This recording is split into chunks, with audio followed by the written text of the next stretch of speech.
and welcome to the Created to Write show. Today, I have with me the lovely Lexia Mackin. Welcome to the show, Lexia. Thank you so much for having me. Can you This is tell an us? honor. Thank you. Can you tell us a little bit about yourself? Well, I had an academic career and a passion inside for being creative, and it wasn't until I retired that that passion started coming out. So I've been involved in both writing and art. And so for one of my books, I have um, been the illustrator. Hmm. It was fun. I recall you telling me that at the showcase. Yeah. Yes. And what made you first want to write? I think it's the desire has always been in me. As a kid in primary school, I loved composition class. And I was usually one of the first to finish and always in the top five in terms of, the marks that we got. I just loved it. Mm-hmm. And Yeah. so I've always had this desire, one day I'm going to write a book. I had Yeah. no idea what it was about or anything like that, but one day, One day, and the day has come. the So tell day me, you've got two books published. Who I do you do. So who do the you write first for? one, sorry, the first one is called Help, I'm a Mum. This one is aimed at new Christians and new mums. And it's a practical book that combines motherhood and discipleship. One of the things that I saw growing up in the church was that there were many, many children who were leaders and pastors' children. And once they got out, like, 17, 18, out of school, out into the world, they left the faith. And I was left thinking, why? What's going on? And having my own children, I have five, I thought, I don't want this to happen to my children. But it did. And so again, why? What's going on? So I thought that it was enough to have a Christian family and send them to a Christian school. And it wasn't until we stepped into learning about discipleship that I realized it's not just the Christian family, it's discipleship, training them in the Mm, ways of God. And it's little things.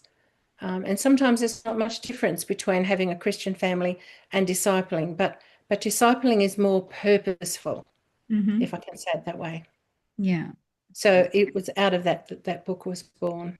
Ah, perfect. And your other book, who's that one for? Ah, this one is called The King's Carriage, and this one was written for upper primary. So it's a self-read book, and this is the one that I illustrated just at the top of every chapter heading Hmm. where I've done a little drawing.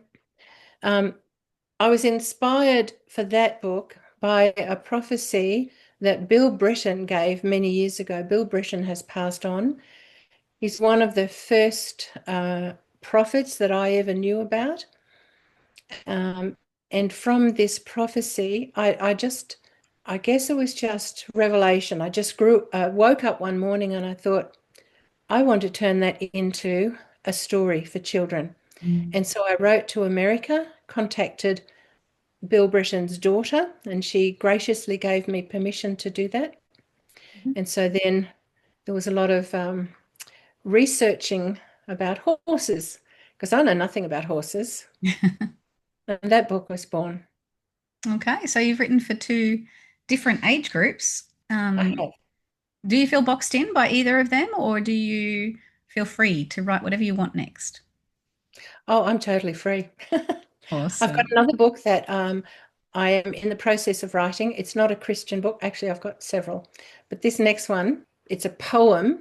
So the whole book is in verse, which for me is a challenge, but it's to help early readers. So it's for preschool and grade one children, just teaching. And that came out of the fact that I was babysitting my two grandchildren, and one of them was in preschool and then in grade one. And so I would have to help her with her reading. And she was just so busy wanting to go outside and play.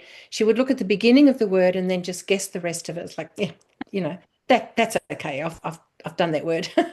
I just had this inspiration. And I said, no, pretend you're a train.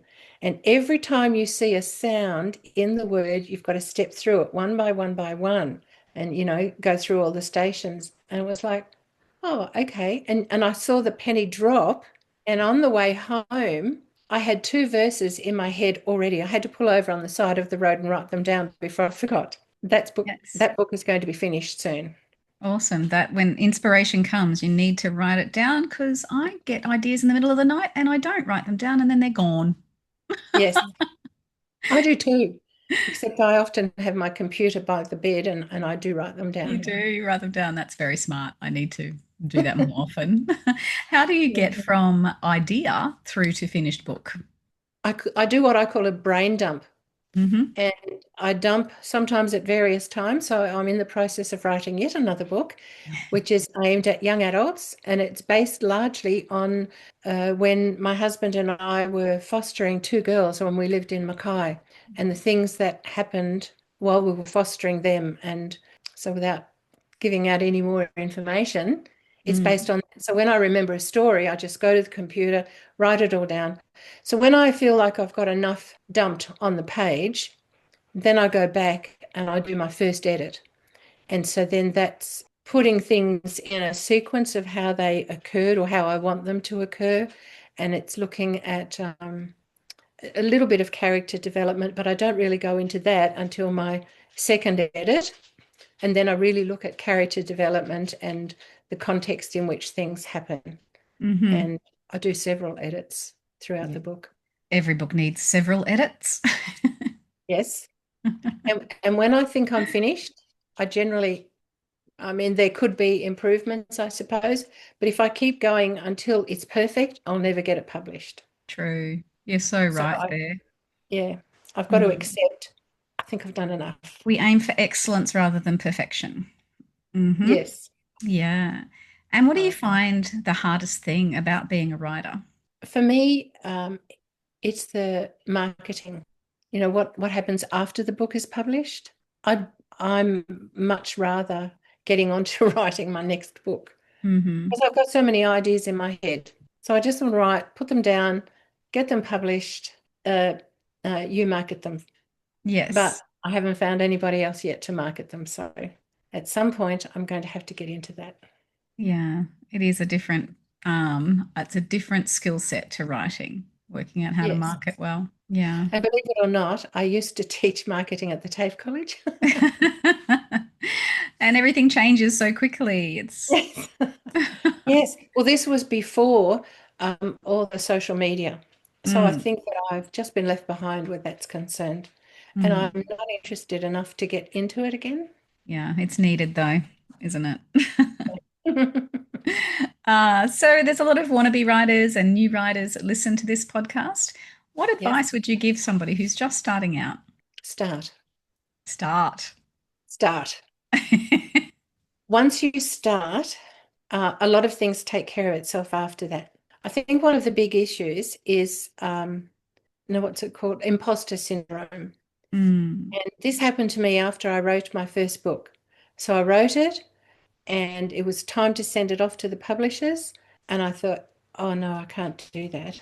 And somebody said to me, yeah, but let people see your giftings. Oh, no, no, no, no, I can't do that. And then I think that God quickened to me the verse in Matthew chapter 5. I can't remember what verse it is, that says, let your light shine. No, I can't do that. But then I looked it up and it goes on to say that your Father in heaven may be glorified when people see your good works. Oh, right. So he gets the glory. Well, that's okay then. And that was it. Imposter syndrome was over.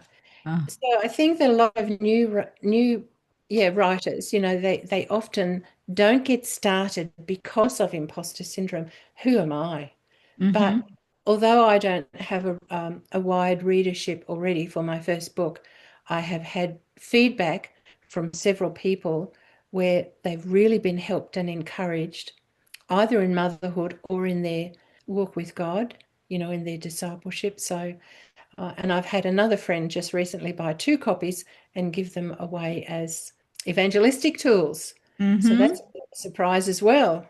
So, in one word, my encouragement would be start. Just start and realize that it's It is you and it's your gifting. And what we're doing is pointing people back to the Father for his glory. Exactly. Yeah. Yes. That is beautiful. Thank you for sharing that, Lexia. I appreciate you coming on the show today. Please remember the people who are watching to hit that like and subscribe button.